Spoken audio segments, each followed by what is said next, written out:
Ottieni una borsa di studio in un college americano. Partecipa allo Yes We College Showcase il 9 giugno allo stadio della Shore.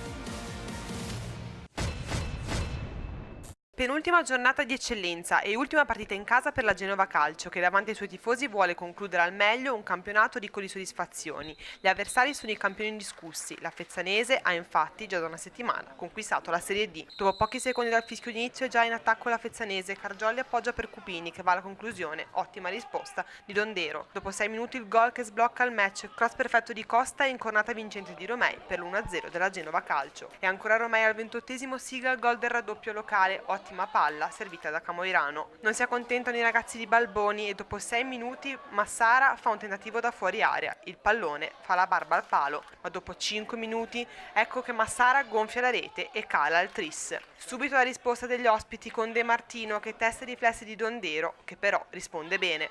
Vicinissimo al gol del 4-0 Venturelli, che a 3 minuti dal termine del primo tempo sbaglia di pochissimo la mira. Sul risultato di 3-0 si passa al secondo tempo e dopo 30 secondi Camoirano la distanza ravvicinata divora un'ottima occasione. Senza ulteriori emozioni procede la ripresa. Solo a 9 minuti dal termine c'è una punizione pericolosa a favore della Fezzanese, ma Dondero evita il peggio e si guadagna una punizione. Sullo scadere ci prova ancora Romei, ma Greci non si fa cogliere impreparato e salva la Fezzanese. 3-0 risultato finale. La Genova Calcio chiude il suo campionato in casa con una buona vittoria. La Fezzanese ha già la testa in Serie D.